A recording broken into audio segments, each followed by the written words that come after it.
All right, two teams in the AFC that are kind of trendy teams before the year started. Indianapolis Colts, who I was all on their bandwagon, and then the Buffalo Bills. We've seen both struggle. I had their issues early on. We've seen now the Buffalo Bills get healthy. But let's start with the Indianapolis Colts, just how big of a win that was over the Denver Broncos. Huge win. I mean, this is a team that was desperate for a win. And when you start losing games, you lose confidence. You start having the finger-pointing sessions. We saw them dispatch of their offensive coordinator, Pep Hamilton, because they didn't like the way that the offense was performing, namely Andrew Luck was performing. So now you move Rob Chudzinski into the main chair. He did a good job of kind of reestablishing what the focal point of the offense was. And when I looked at that game, I noticed that Frank Gore had 28 attempts. They used more run-heavy sets. I saw multiple tight ends on the field a lot, 2-3 tight ends, allowing them to really play action, set Andrew Luck up in some situations that he was very, very good at in college.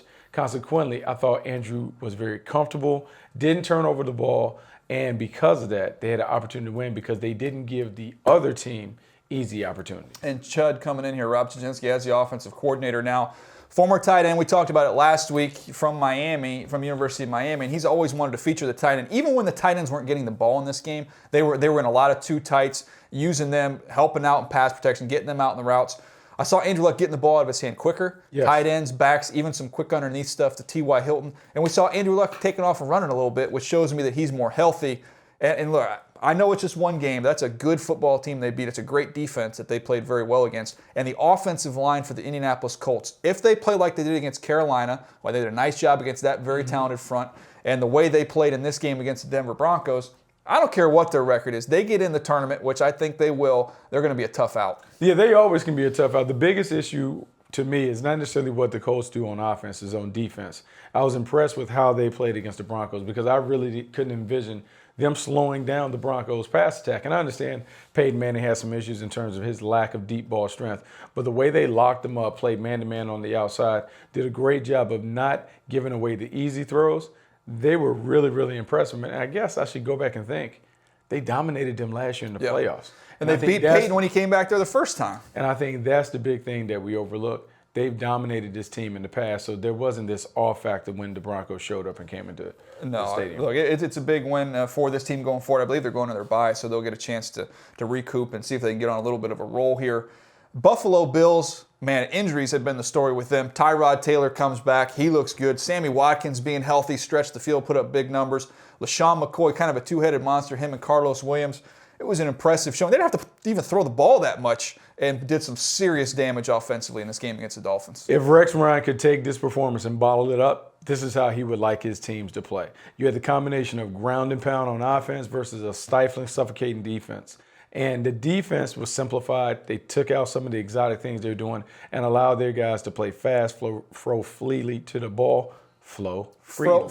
Flow freely. I'm with you. I'm tracking with you. Did a good job with that. But then on offense, this is how they want to run the ball. Out of 51 snaps, they ran it 36 times. You saw Carlos Williams and LaShawn McCoy both go over 100 yards. Sammy Watkins had 100 yards receiving. Tyrod Taylor only threw the ball 12 times but completed 11 of them.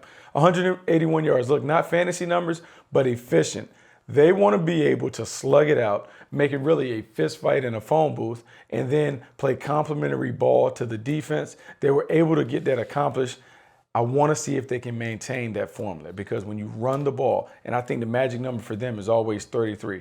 Run it over 33 times. You can control the clock. You limit the opponent's offensive opportunities, which allows your defense to play better. 36 rushing attempts, only threw the ball 12 times, but you hit on 11 of them, and of those 11 completions, 8 of them in the lap of Sammy Watkins and some big ones against Brent Grimes when you broke him down, Buck. Yeah, big plays, big opportunities. Look, Sammy Watkins has been begging for more opportunities to touch the ball. Here we see him one-on-one coverage. And when you run the ball, you're guaranteed to get one-on-one coverage because you have to really commit more to the box. One-on-one press. Gets off, nice release. Look, throws the hand up, but I like where you see him stack. That means he gets right in front of the receiver. No way for Brent Grimes to make a play on the ball. The ball is delivered perfectly. Sammy makes a terrific catch.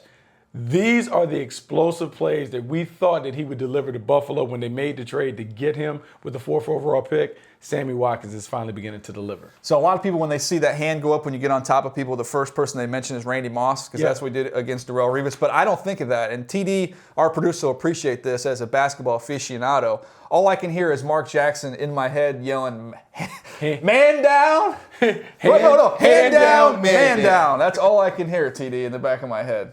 Oh, that's right. I was thinking Randy Moss, though, because that was one of the best plays I've ever seen, how Moss going up against Revis, he knows he beats him, and right off the line, he just puts his hand up like it's nothing. It's over. And then he ends it with just catching him with one hand. Never touching him with a second hand. Absolutely owned Revis. That's one of the baddest catches. But to me, the Bills' defense, though, look, I know they win the football game. You come out feeling great about the offense. Still give up almost 300 yards to Ryan Tannehill, over 100 yards rushing, average over 4 yards a carry for Miami. That's not terrible, but I've expected this Buffalo defense to be even playing at a higher level. Yeah, I thought they'd be playing at a higher level, but understand this, coaching transition, they came over talking with a lot of bluster, a lot of bodacious claims in terms of what they thought that defense could be. And that defense certainly has the talent to do a lot of things. But this is a defense that had a lot of success in a very simple scheme under Jim Schwartz. They just kind of let the front line, the front four, kind of get after everybody, and then they just played coverage behind it. What Rex is attempting to do is to be a little more dynamic, a little more creative, send pressure, mix pressure, different personnel groupings, and it takes a while for your defense to really understand what is being asked of them.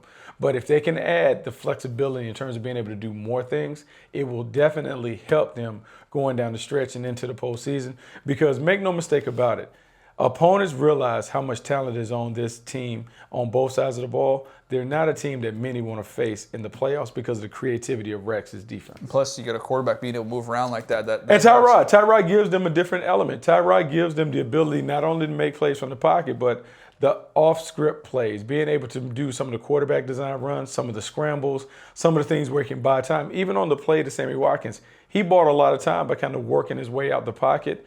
Those are the things that make it tough for a defensive coordinator to come up with a plan to stop them. All right, tail of the tape, when we look at them and the Jets kind of competing there, I guess you throw the Miami Dolphins in there as well, competing for that number 2 spot. When we fast forward to the end of the season, is this going to be a Bills, Jets, Dolphins? How does that shake out? I think the Bills are going to end up being the best team of those 3. I think it's the Bills, then it's the Jets, then it's the Miami Dolphins. The Bills deserve that marquee because I think their defense has the key components to do it. And on offense, they have the ability to slug it out, but they still are a little more dynamic. We talked about Sammy Watkins. We haven't brought up the contribution that Charles Clay can make, Robert Woods. They still have some interesting pieces on the outside. As long as the quarterback doesn't turn it over and playing the way that he's played, we know that Greg Roman will put him in an opportunity in a situation where he can have a lot of success as a runner and a thrower. I think it's very evenly matched. We're going to see that Christmas ornament game when the Jets go green on Christmas green. ornament? Come on, the rush, going the up, all red. Going up against the red on red. I need my Buffalo people to send me that all red. Oh, you need to get that. Red, He'll wear it. He'll wear it next week. We We get that red on red outfit there, little jersey, pant combo. I feel like Santa Claus. Yeah, exactly. It's Christmas early.